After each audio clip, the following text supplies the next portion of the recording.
One key unlocks every lie at once. Welcome to Clue Law.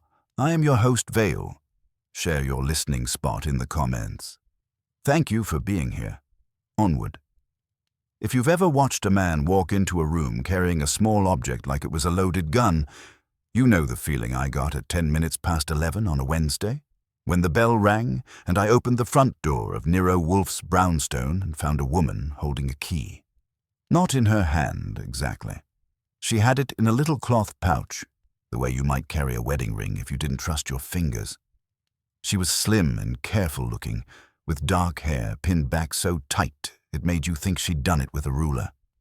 Her coat was good without being loud. Her shoes didn't apologize, and her eyes didn't flutter.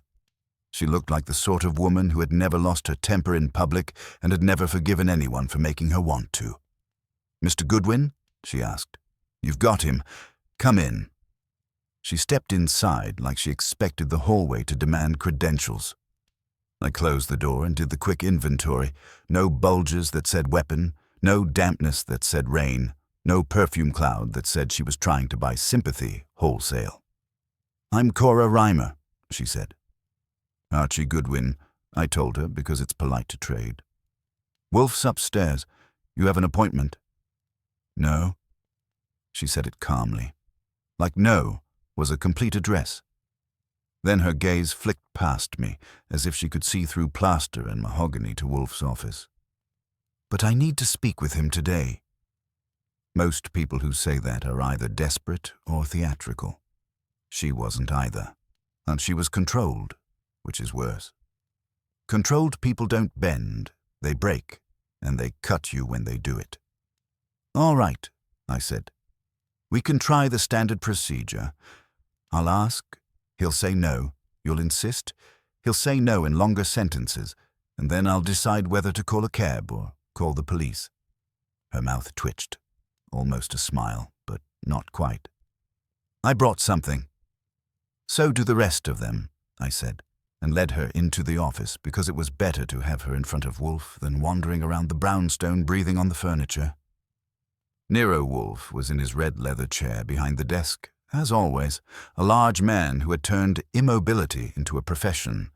The room suited him, the globe that didn't spin unless he permitted it, the books that didn't open without his consent, the desk that looked like it had never known disorder in its life. He glanced at her with that heavy-lidded look of his, the one that suggested he could weigh a person's character in ounces and find it wanting. "This is an intrusion," he said at once, without rising or offering his hand. "Mr. Goodwin, you know my rule." "I do," I said. "But she's got a pouch that looks important." "That," Wolfe said, "is not a category." I pulled a chair out for her. She sat straight-backed and placed the pouch on her lap like it might bite. "Mr. Wolfe," she said, "I'm not here to ask you to chase anyone or to put yourself at any discomfort." Wolfe's eyes narrowed a fraction. She'd started by paying tribute to his religion. That was smart. "I'm pleased," he said. "It is not often that I receive such reassurance without having demanded it." She breathed in, measured. "I need you to protect a secret." Wolfe's expression didn't change. Mine did, a little. Because people who protect secrets for a living know there's no such thing as a secret that wants protection. Secrets want leverage. Wolfe spoke with mild contempt. "Madam, secrets are protected by silence, not by hiring a detective." "This one," she said, "is protected by a key." Now we had something. Wolfe didn't lean forward. He never leaned unless he was reaching for beer, but he looked more awake. "A key," he repeated. "How quaint." "It's not quaint," she said. "It's dangerous." Wolfe made a small sound that meant he was prepared to be entertained in spite of himself. "Proceed." She put her hand into the pouch, drew something out, and held it between thumb and forefinger. It was a key, all right. Not one of your modern, shiny, machine-cut little slivers that only wants to open one cheap lock. This was old-fashioned brass, a bit darkened with age, the bow shaped in a way that made you think of carved initials long worn away. The bit was unusually complex, multiple notches and steps, like it had been designed by someone who enjoyed obstacles. Wolfe stared at it. "This," she said, "opens the archive at Harrowby and Klein." That name meant nothing to Wolfe, because he keeps most of the world at arm's length unless it involves orchids or food. It meant something to me. Harrowby and Klein was one of those respectable New York firms that made their money quietly.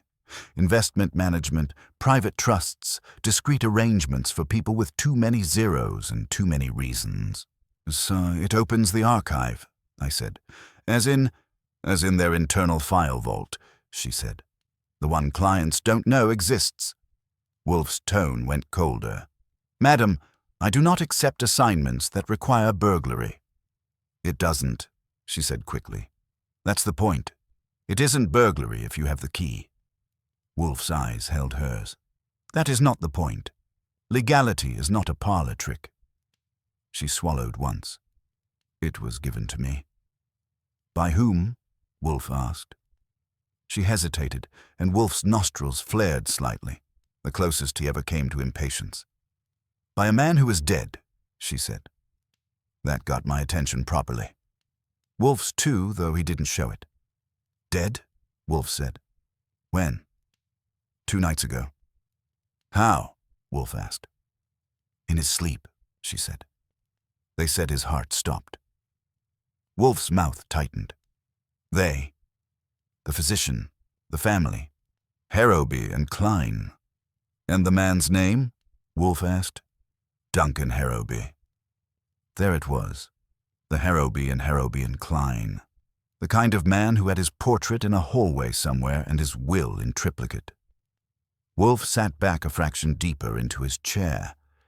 "So, Mr. Harrowby, founder or principal of a firm that traffics in discretion, dies conveniently in his sleep and bequeaths to you a key that opens a secret archive. Why?" Cora Reimer looked at the key as if it had gained weight. "Because he was afraid." "Of what?" Wolfe asked. "Of exposure," she said. "Of the firm, of himself, of the people who use it." Wolfe's voice was dry. "Madam, you are speaking in mist." "I detest mist." She lifted her chin. "Then I'll be direct. Harrowby and Klein keeps files on their clients, documents, correspondence, private information. They use it to manage. Yes, but also to control. In some cases, to coerce." Wolfe's eyes were steady. "Blackmail." She didn't blink. "They call it risk mitigation." I couldn't help it. "That's a nicer name. Sounds like a seatbelt." Wolfe ignored me. "You claim to know this." "How?" "I worked there," she said, "for 3 years. Executive liaison to Mr. Harrowby." Wolfe's brows rose slightly. "And now you no longer work there." "No." Her voice tightened. "I resigned last month." "Voluntarily," Wolfe said, "or because you were dismissed?" "Voluntarily," she insisted. Then, after a beat, she added, "I was given every reason to resign." Wolfe nodded. "And after you resigned, Mr. Harrowby handed you a key to the firm's most valuable illegal asset. That seems imprudent." "It wasn't a gift," she said. "It was a burden." Wolfe's eyes narrowed. Explain." Cora Reimer put the key back in the pouch and held the pouch with both hands as if anchoring herself. "Mr. Harrowby called me to his townhouse 2 weeks ago," she said. "He was not himself. He said there were things he had done that he could no longer justify. He said he was trying to correct them." Wolfe's mouth curved faintly, not a smile, more like a man noticing a stain. "Correct them how? With confession, repentance, restitution?" "With leverage," she said. "He had always used leverage. He didn't know any other language." Wolfe's tone sharpened. "And you do?" She met his gaze. "I know enough to be afraid." Wolfe's eyes flicked to me for a split second, the way they do when he wants me to remember something and pretend he didn't ask. I remembered. Controlled people don't bend. They break. He told me, Cora said, that the archive contained a file that could destroy Harrowby and Klein. Not financially, morally, legally, socially. He said if the file were made public, the firm would collapse in a day. And he, Wolfe said, entrusted this file to you. No, she said. He entrusted the key to me. He said the file had to be removed. Wolfe's voice went flat. Removed. By you. I refused, she said. I told him it wasn't my responsibility. Wolfe made a soft sound of approval. It wasn't praise. It was recognition of a proper instinct. He said, she continued, that if I refused, he would leave instructions that would force my hand. Wolfe's eyes hardened. Force it how? Cora's lips pressed together. When she spoke, it came out clipped. He said he had written a letter. If anything happened to him, it would be delivered to the wrong people, with my name on it. I felt my eyebrows go up. Framed, I said, before I could stop myself.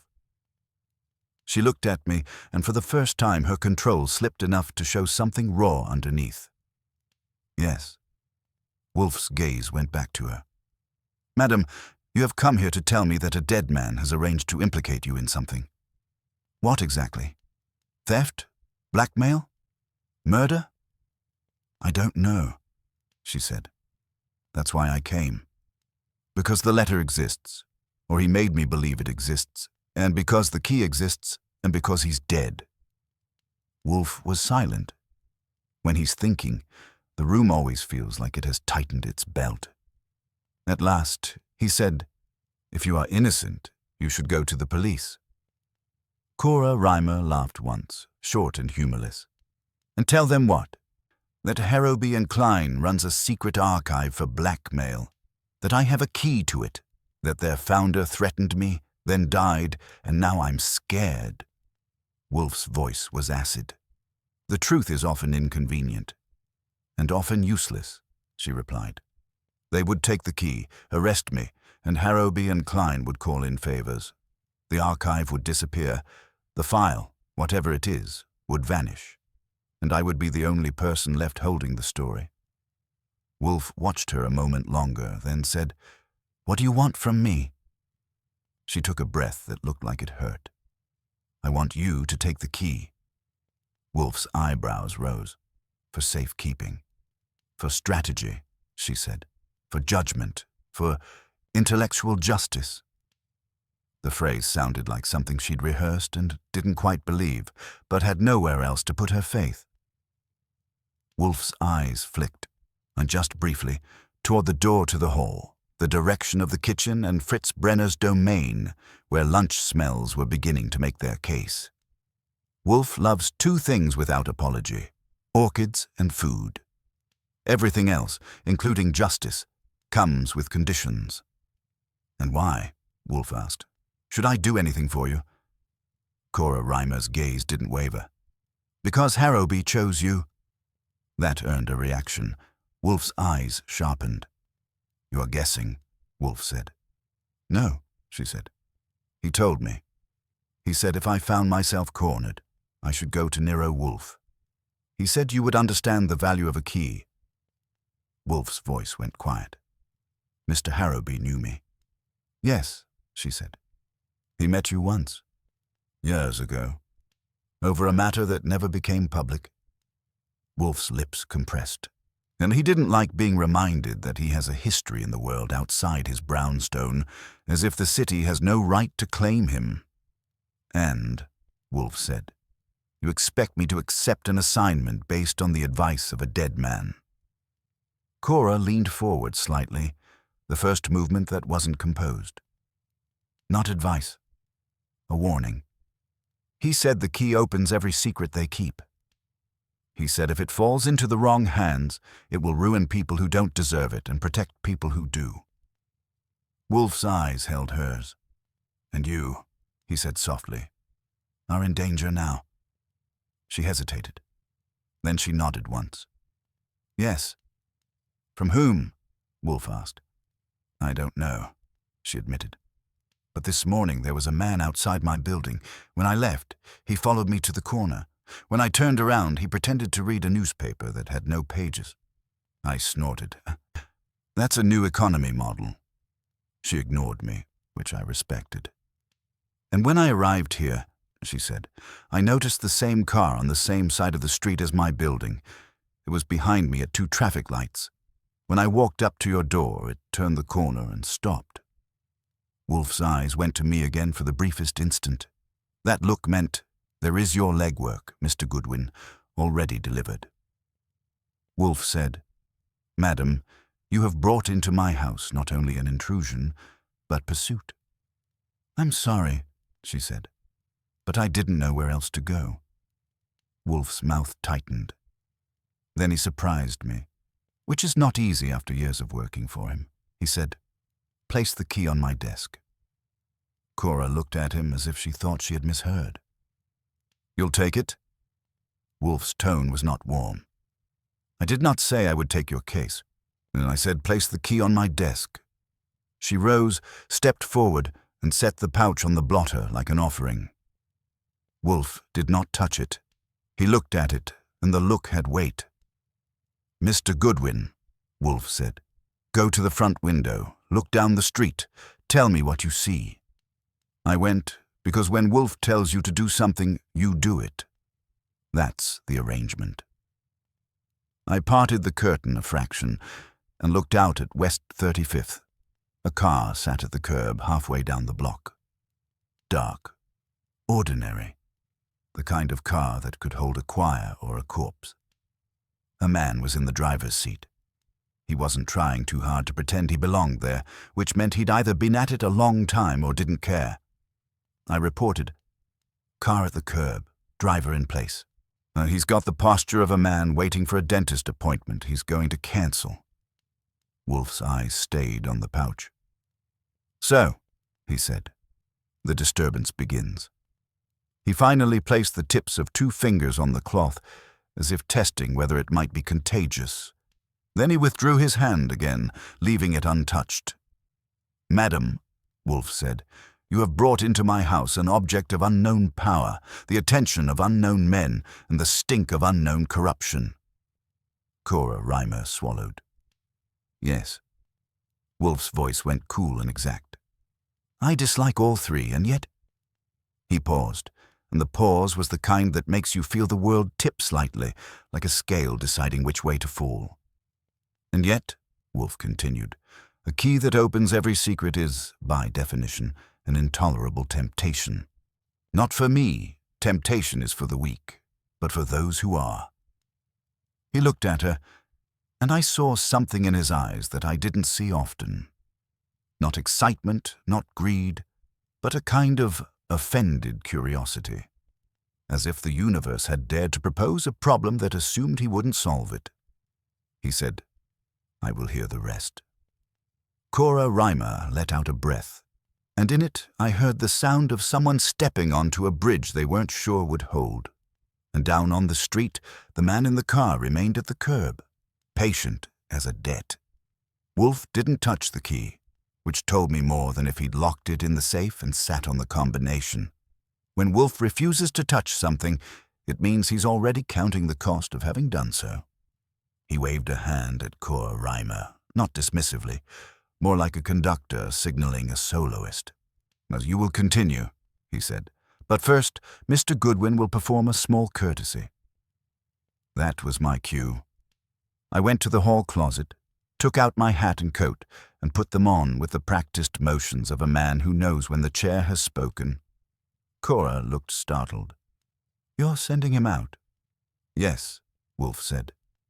I wish to know who is waiting for us on the street and why he believes he has the leisure to do so. I grinned at her. Field trip, I said. Don't worry. He'll stay right where he is. Wolfe snorted softly, which for him is a laugh track. I took the stairs 2 at a time and stepped out onto the front stoop like I had nothing on my mind but a stroll and maybe a newspaper. The February air had teeth, and the sky was that flat New York gray that makes everyone look guilty by association. The car was still there. Dark sedan. Clean. Not anonymous, the automotive equivalent of a blank face. I headed down the block past it, not looking at it, then crossed the street and came back on the other side.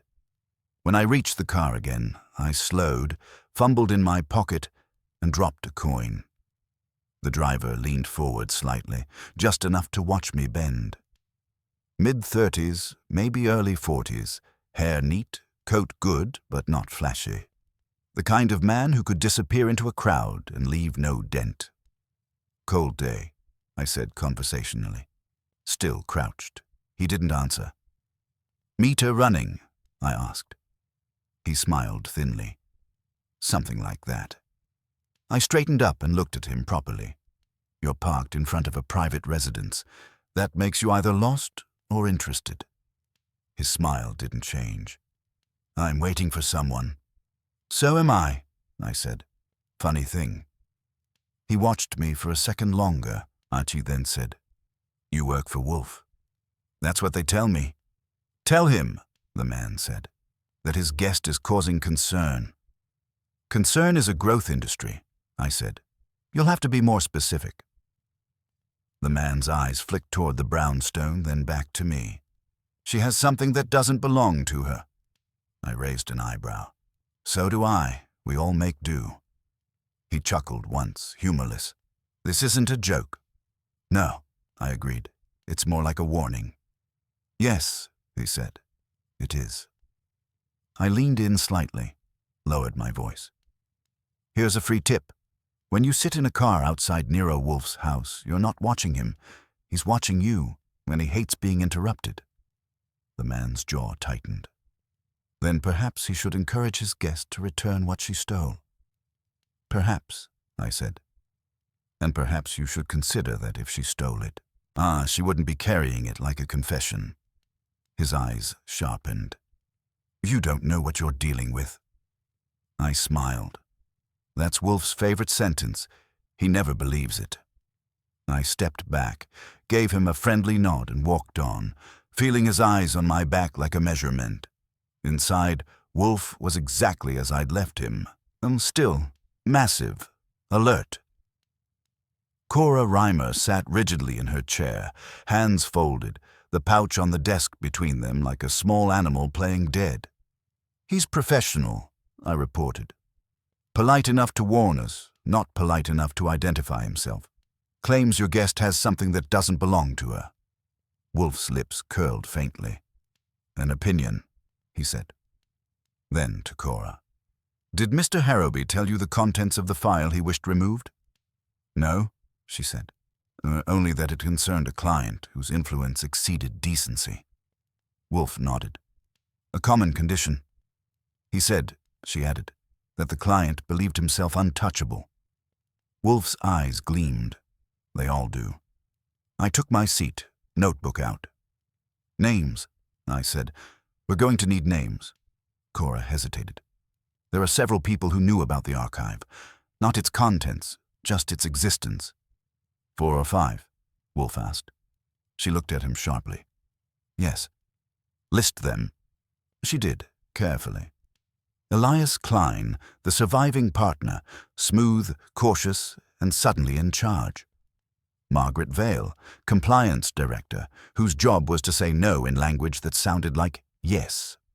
Jerome Ives, security consultant, former something or other with a habit of watching doors too closely.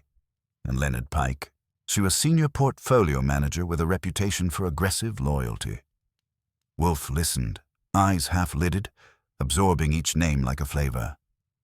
"And you," Wolfe said. "You resigned." "Why?" "Because Mr. Harrowby asked me to alter a document," she said. "Not the archive, a routine client memo. He wanted language softened. I refused. The language was already false." Wolfe's voice was mild. "So he trusted you because you did not bend." "Yes," she said, "and he punished me for it." I jotted that down. "Controlled people," I murmured. Wolfe shot me a look. "When did you last see Mr. Harrowby alive?" Wolfe asked. 2 nights ago," she said. "At his townhouse. He gave me the key then." "Anyone else present?" "No." Anyone aware of the meeting? Possibly, she said. His driver, his housekeeper. Wolfe nodded. And after that? I went home. I didn't sleep. The next morning I drafted a resignation letter. That afternoon I delivered it. That night he died. Wolfe sat back, fingers steepled. Convenient, he said, for someone. The phone rang. I grabbed it. Goodwin, I said. Saul Panzer's voice came through, thin and cheerful. Archie, you've got a gentleman downstairs asking questions about a woman and a key. I glanced at Wolfe. Timing's impeccable. Wolfe said, Ask Mr. Panzer to come up. When Saul arrived, he gave Cora a polite nod, and Wolfe a look that said the street had opinions. Same man? Wolfe asked. Yes, Saul said. He's patient. That worries me. It should, Wolfe said. He looked at Cora. Madame, until I decide otherwise, the key will remain here. Her shoulders sagged slightly. Relief or fear, I couldn't tell which. But understand this, Wolfe continued. And by placing it in my house, you have disturbed a delicate equilibrium. People who profit from secrets do not surrender them quietly. He finally picked up the pouch, weighed it in his hand, then placed it carefully in the desk drawer and locked it. The click of the lock sounded loud in the room. Mr. Goodwin, Wolfe said, you will begin by speaking with the 4 individuals named. Discreetly. Observe not what they say, but what they assume you know. I stood. Any preferences on order? Yes, Wolfe said. Begin with the man who believes himself untouchable. Down on the street, the car engine turned over, slow and deliberate, and pulled away. Wolfe's definition of begin has always meant leave immediately. So I did. I took my notebook, my hat, and in the comfortable awareness that Wolfe was already 10 moves ahead and wouldn't tell me any of them until I'd tripped over at least 2. The man who believed himself untouchable turned out to be Leonard Pike. That wasn't hard to confirm. People like Pike carry their immunity the way other men carry a watch, glancing at it often, reassured by its presence. His office was on the 42nd floor of a building that smelled like money and lemon polish. Glass walls, tasteful art, a view designed to remind visitors how small they were. Pike himself was tall, fit, silver-haired in a way that suggested maintenance rather than age. Mr. Goodwin, he said, shaking my hand firmly. I was told you might call. That told me 2 things. He had good sources, and he didn't like surprises. Always nice to be expected, I said, settling into a chair that probably cost more than my couch. I'm making a few inquiries connected to Duncan Harrowby. His smile dimmed by half a watt. A sad loss. Was it? I asked mildly. He didn't answer that directly. Harrowby and Klein will endure. Duncan built redundancies. People or paper? I asked. He studied me. You're direct. I save time, I said. Mr. Pike, did you know Cora Reimer? He didn't hesitate. Of course. Competent, principled, not well suited to our environment. Too straight? I asked. Too idealistic, he corrected. Finance requires flexibility. Funny, I said. So does yoga. People still tear ligaments. His eyes hardened briefly. Why are you asking about her? Because she resigned, I said, and because she was close to Harrowby near the end. He leaned back. Duncan trusted her judgment, and that was his mistake.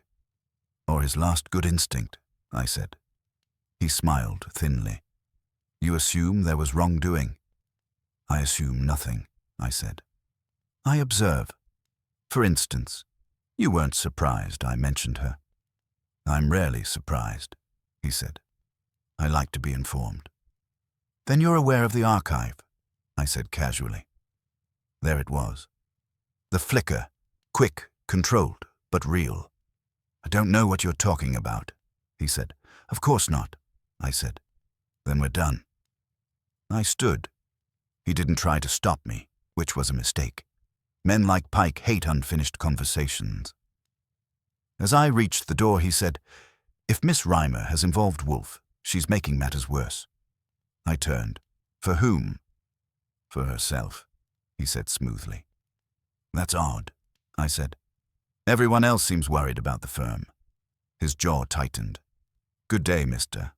Goodwin."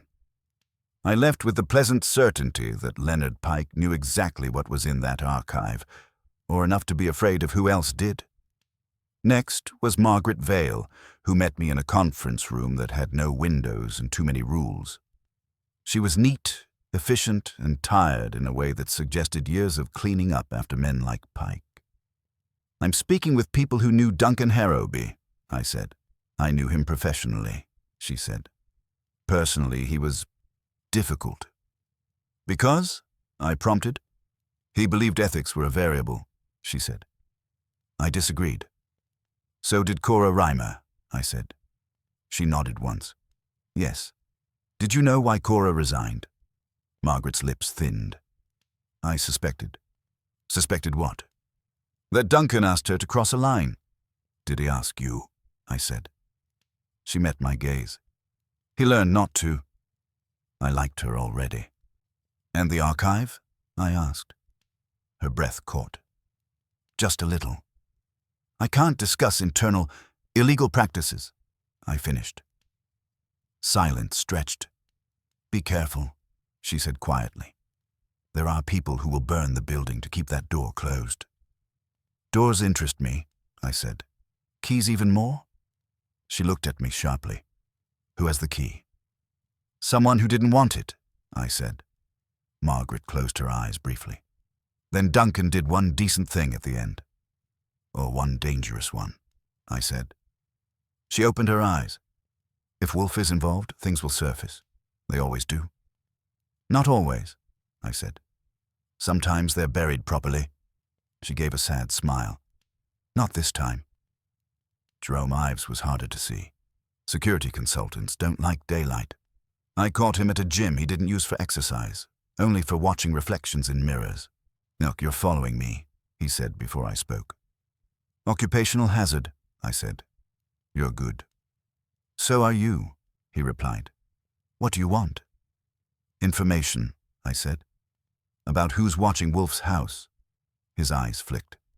"I don't handle that personally." "But you know who does," I said.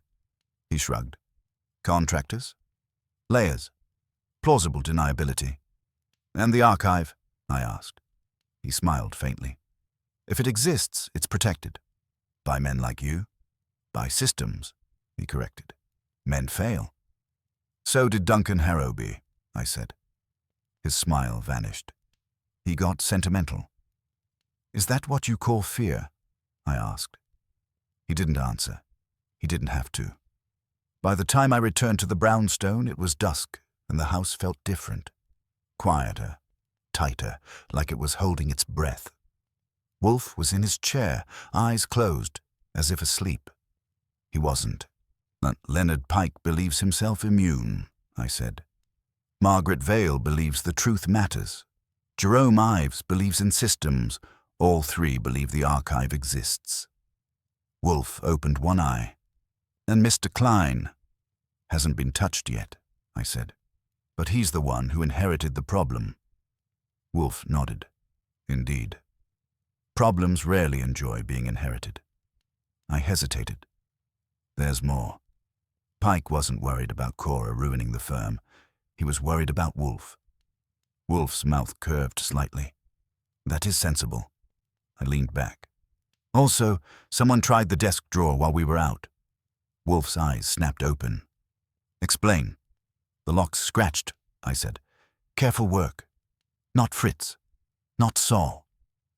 Wolfe was silent for a long moment. "Mr. Goodwin," he said finally, "the key has begun to open doors without leaving the drawer." I felt a chill. Outside, where the streetlights came on, one by one, patient as debts. Wolfe did not move for a full 10 seconds, which is how long it takes him to decide whether something is an irritation or an insult. This had crossed the line. "Who had access to this office while we were absent?" he asked. "Fritz, Saul, and Cora," I said. Fritz doesn't touch your desk without permission. Saul was with me for part of the afternoon. Cora was upstairs in the guest room the whole time, door open, Fritz in and out with tea like a mother hen. Wolfe nodded. And yet the lock bears a scar. Small, I said. Careful. Whoever tried it knew better than to force it. Wolfe's lips pressed together, which implies familiarity, or confidence, or desperation, I offered. That, Wolfe said, comes later. He reached into the drawer, withdrew the pouch. He examined the lock with the practiced eye of a man who understands mechanisms, and then replaced it. He did not remove the key. Mr. Goodwin, he said, we will now accelerate. That's Wolfe's word for trouble. He pressed the button for Fritz. When Fritz appeared, calm and solid as a courthouse, Wolfe gave him instructions in that quiet, precise tone that leaves no room for interpretation. No one was to enter the office without being announced. The guest room was to be kept under polite observation. Saul Panzer was to remain in the house, and dinner would be delayed. Fritz raised an eyebrow at that last part, but did not comment. He knows better than to argue when Wolfe sacrifices appetite to principle. It doesn't happen often. Wolfe then picked up the phone and dialed a number from memory. Mr. Klein, he said when the line was answered.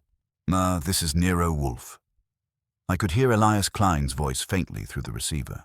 Smooth, cautious, already defensive. Yes, Mr. Wolfe, Klein said. I was expecting your call. Wolfe glanced at me. You see, Mr. Goodwin? Anticipation is contagious. To what do I owe? Klein began. You owe me nothing, Wolfe cut in. You owe your conscience a decision. I suggest you come to my house at once. There was a pause. I'm not sure that's... If you do not, Wolfe said calmly, I will make inquiries that will render your uncertainty academic. Another pause. Very well, Klein said. I'll be there within the hour. Wolfe hung up. Now, he said, we wait. Waiting with Wolfe is an active process. He doesn't pace or fidget. He thinks, and the room seems to think with him. I took the opportunity to examine the lock more closely. The scratch was faint, almost affectionate. Someone had tested it, not tried to defeat it. They didn't want the key, I said. They wanted to know if it was here. Precisely, Wolfe said. Possession is less important than location. Control begins with knowledge. The doorbell rang 40 minutes later. Saul admitted Elias Klein, who entered the office with the careful smile of a man stepping onto ice he believes has been tested by others. Klein was shorter than Pike, rounder, with eyes that darted just enough to suggest he was always checking exits. He sat when Wolfe gestured, hands folded, posture respectful. Mr. Wolfe, he said, I regret the circumstances. As do I, Wolfe replied. Let us dispense with regrets and proceed to facts. You are now the senior partner of Harrowby and Klein. Yes, Klein said. Duncan's death was sudden. Was it unexpected? Wolfe asked. Klein hesitated. He had been under stress? Because, Wolfe pressed. Because, Klein said carefully, he had lost perspective. An interesting euphemism, Wolfe said. Did he confide in you? Occasionally, Klein said. He was reflective near the end. Reflective enough to entrust a key to a former employee? Wolfe asked. Klein's eyes flicked, just once, to the desk drawer. That was all Wolfe needed. You are aware of the archive, Wolfe said. Klein sighed. It is not as you imagine. Then imagine it for me, Wolfe said. It is a protective measure, Klein said. Clients entrust us with sensitive material. We safeguard it. And deploy it? Wolfe asked. Only if necessary, Klein said weakly. Wolfe leaned back. Mr. Klein, a necessity is a word that excuses everything and explains nothing. Klein swallowed. Duncan believed the archive had grown excessive. Did you? Wolfe asked. I believed, Klein said, that dismantling it would destroy the firm. And preserving it, Wolfe said, would destroy him. Klein did not answer. Mr. Goodwin, Wolfe said, our guest is torn between survival and decency. This is not uncommon. I nodded. Usually, survival wins. Usually, Wolfe agreed. He looked back at Klein. Who knows about the key? Klein hesitated too long. Several people. Name them, Wolfe said. Klein named Pike, Vale, and Ives. Wolfe nodded, unsurprised. And who attempted to test my desk drawer? Wolfe asked. Klein stiffened. I don't know. You do, Wolfe said quietly. And if you do not tell me, I will deduce it, and you will not enjoy the deduction. Klein's shoulders sagged. Ives, he said. He wanted to know if the key was here. I told him not to act. And he obeyed, Wolfe said dryly, after a fashion. Klein looked miserable. You must understand, if the archive becomes public... It will not, Wolfe said. Not yet. Klein looked up sharply. You have it. I have nothing, Wolfe said. I am merely inconvenienced by proximity. The door opened slightly, and Cora Reimer stood there, pale but composed. Wolfe had instructed Fritz to bring her when the time was right. This was it. Mr. Klein, Wolfe said, this is Miss Reimer. She resigned because she refused to falsify a document. Klein looked at her, shame flickering across his face.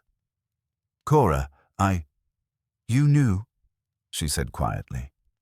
You knew what he was doing. Yes, Klein said. And I let it continue. Wolfe watched them. Mr. Harrowby believed the archive contained a file that would destroy the firm if revealed. Is that true? Klein nodded. Yes.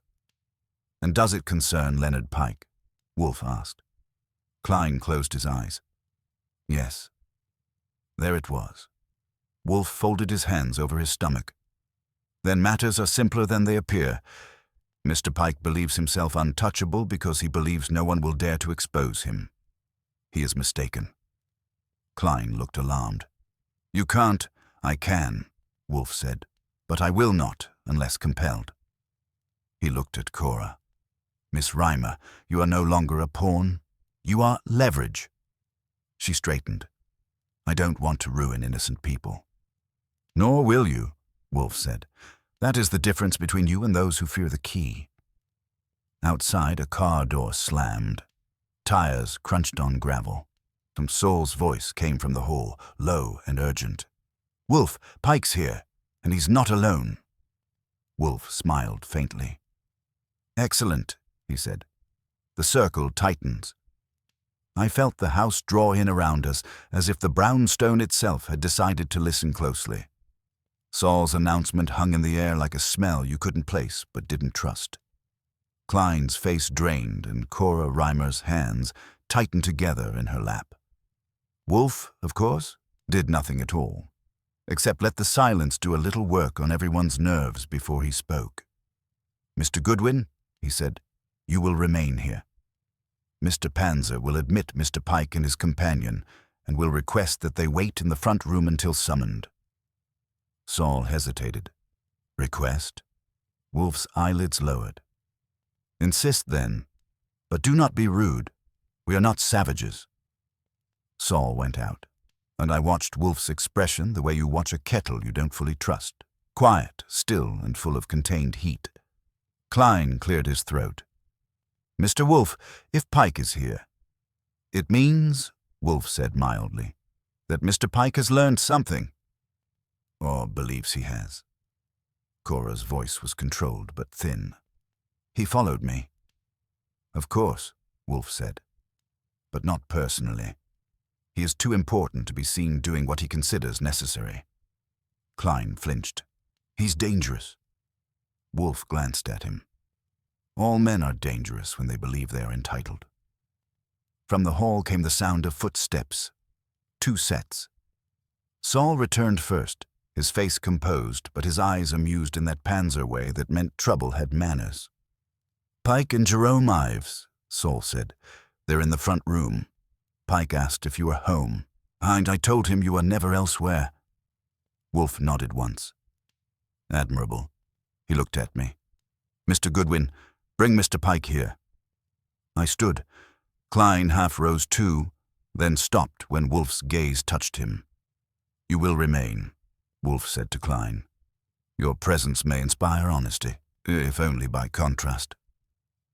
Klein sat back down like a man obeying gravity. I went to the front room.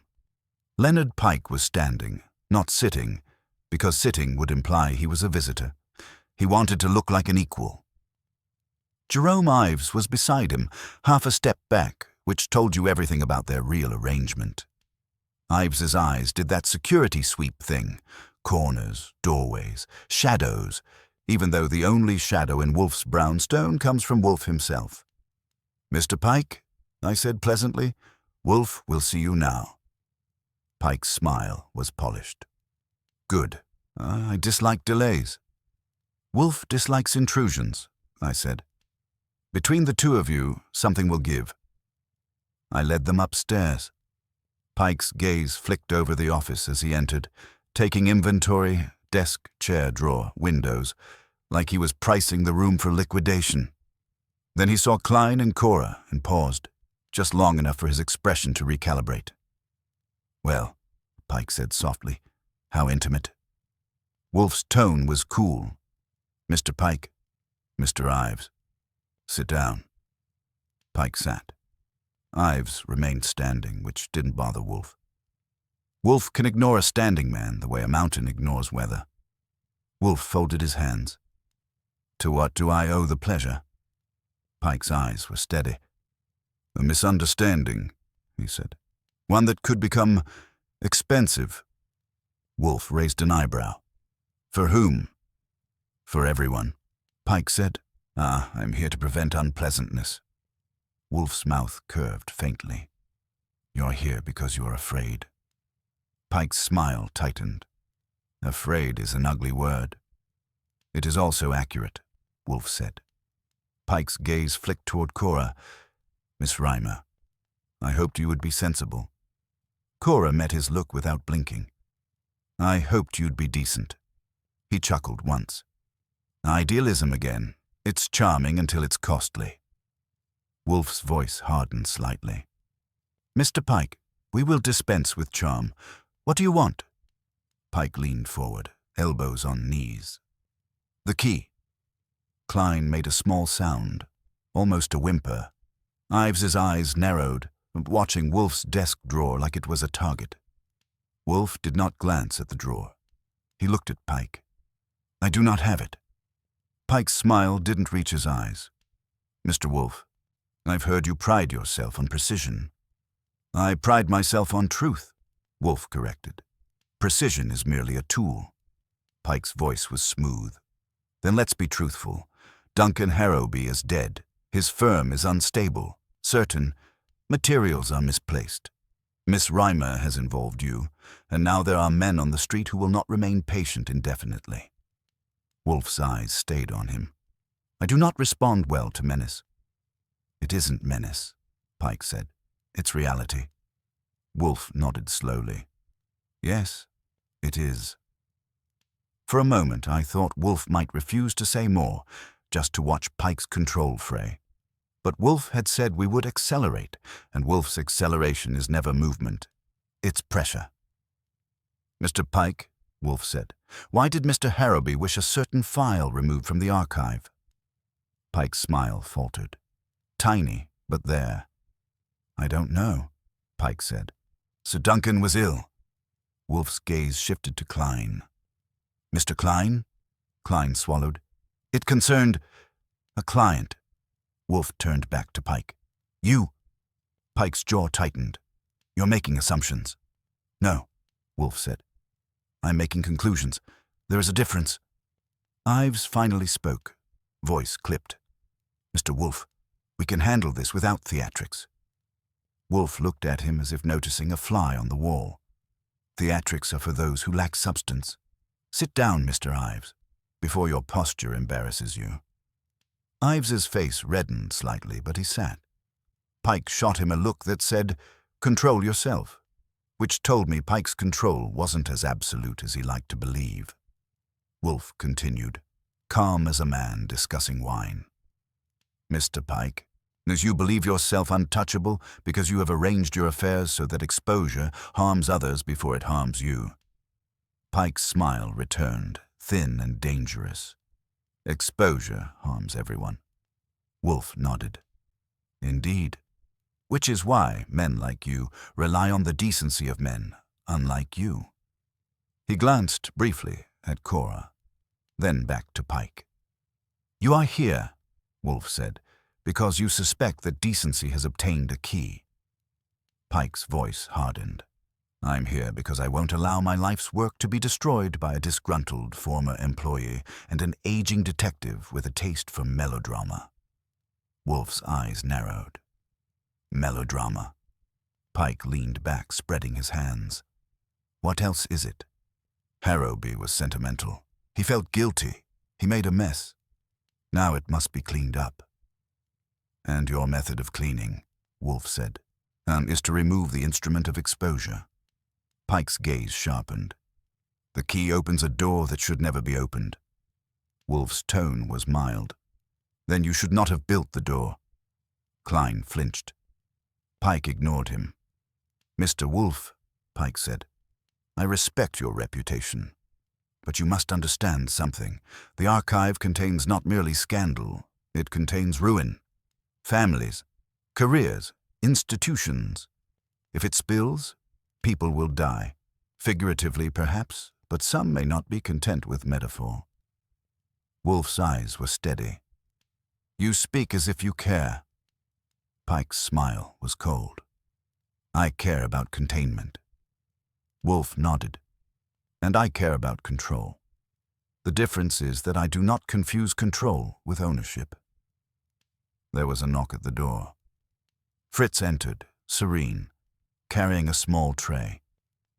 "Beer," he said to Wolfe, placing it on the side table. Then, to me, a glance that said, "The kitchen is listening too." Wolfe did not touch the beer. That was when I knew we were close to something serious. Wolfe postpones appetite only when principle demands it, or when he smells a trap. Fritz, before leaving, said quietly, "Mr. Goodwin, the spice jars in the kitchen, one has been moved." That hit like a pinprick, small but sharp. Wolfe's eyes lifted a fraction. "Which jar?" Wolfe asked. "Coriander," Fritz said. "I keep it always to the left of cumin. It was to the right." Pike's head turned slightly toward Fritz's retreating back, then returned to Wolfe. His smile was still in place, but now it had a question in it. Wolfe's voice was gentle, which is how he sounds when he's furious. "Mr. Pike, someone has been in my house and has tampered with my order." Pike held Wolfe's gaze. "You're implying—" "I am implying nothing," Wolfe said. "I am stating. This is no longer merely a matter of a key. It is now an offense against my household." I felt a slow chill. The lock scratch had been a probe. The coriander jar was a message. Someone close enough to slip into the kitchen, confident enough to touch Fritz's domain, clever enough to choose something that looked meaningless. Wolfe looked at me. "Mr. Goodwin," he said, "go to the kitchen. Examine the jar. Bring it here." As I left the room, I heard Pike's voice behind me, smoother than ever. "Mr. Wolfe, you're letting a triviality distract you." Wolfe replied, soft as velvet and twice as cutting. "Mr. Pike, in my house there are no trivialities, only warnings." The coriander jar was exactly where Fritz said it wasn't supposed to be, on which in Wolfe's house is the equivalent of finding a body on the rug. I didn't open it there. I brought it upstairs like a suspect under escort and set it on Wolfe's desk. Wolfe examined it without touching, then with the tips of his fingers, as delicately as a man handling evidence and an insult at the same time. "Mr. Ives," Wolfe said mildly, "you favor redundancy. Tell me, do you believe in markers?" Ives stiffened. I don't know what you're talking about. Ah, Wolfe said. Then you will enjoy learning. He nodded to me. I unscrewed the lid. The smell was ordinary enough, but beneath it there was something else. Faint, sharp, chemical. Oil, I said. Not cooking. Wolfe inclined his head. A trace scent, used by certain security firms to mark objects for tracking.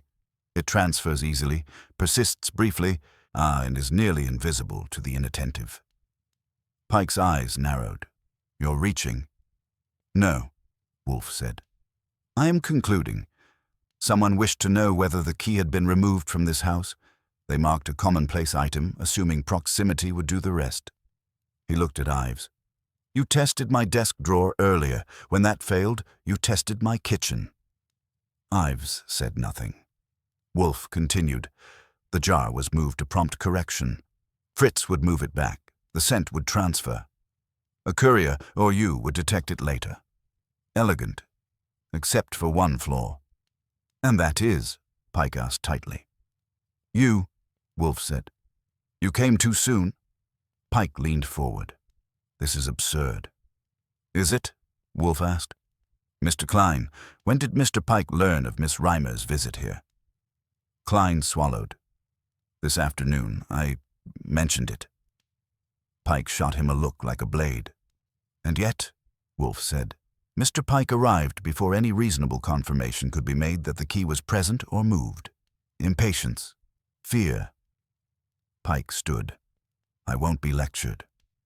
Wolfe's voice snapped, not loud, just final. Sit down. Pike sat. Now, Wolfe said, we will finish this. Mr. Pike, the file Mr. Harrowby wished removed concerned you because you had used the archive not merely to mitigate risk, but to manufacture it. You acquired companies, forced collapses, displaced families, then profited from the rescue. The archive contained correspondence proving intent. Pike's smile returned. Brittle. Conjecture. Mr. Harrowby disagreed. Wolfe said. He was prepared to correct matters, clumsily, but sincerely. He entrusted the key to Miss Reimer because she would not exploit it. Cora's chin lifted. And you, Wolfe continued, that ensured he would not live to reconsider. The room went still. You're accusing me of murder, Pike said softly. No, Wolfe said. I'm accusing you of design. Mr. Harrowby died of a heart condition exacerbated by medication. Medication adjusted by a trusted hand. All eyes went to Ives. Wolfe nodded. Mr. Ives handled security, logistics, and access. You arranged the visit, the stress, the timing. Plausible deniability is your religion. Ives stood abruptly. Saul moved, quiet and ready. Wolfe raised a hand. Sit, Mr. Ives. This is not a courtroom, yet. Ives sat. Mr. Klein, Wolfe said. You feared collapse more than corruption. You did nothing. Klein bowed his head. Miss Vale, Wolfe said without looking. You suspected, but waited. From the doorway, Margaret Vale stepped in. Fritz had fetched her earlier at Wolfe's instruction. She met Wolfe's gaze and nodded once. And Miss Reimer, Wolfe said. You refused. Cora's voice was steady. I did. Wolfe folded his hands. The solution is simple. Mr. Pike will relinquish control. Mr. Klein will cooperate fully with authorities providing the file. Pike laughed. You don't have it. No, Wolfe said. But I have its destination. He looked at Margaret. You prepared the disclosure, did you not? She nodded. Contingent, held by counsel, triggered by instruction. Wolfe turned back to Pike. Your men probed my house because you feared what had already left your control. Pike's smile collapsed. You think this ends me? I think, Wolfe said, that it ends your immunity. Sirens wailed faintly, nearer than coincidence. Saul had made a call. Pike rose again, then sank back, deflated. Ives stared at the floor, and Klein looked like a man waking from anesthesia. Cora breathed for the first time all evening. After the police came and went, after statements and arrangements and the quiet satisfaction of order reasserting itself, the brownstone settled back into its proper posture. Dinner was served. Wolfe ate with restored appetite. At last, Wolfe said, "Mr. Goodwin, write this down. Power hoards secrets to feel safe. Decency releases them to be safe." I raised my glass. "And the key?" Wolfe smiled faintly. "Keys are vulgar. Locks are the problem." I finished my beer. I'll remember that. Outside, the streetlights held their posts. Inside, the spice jars were back in order.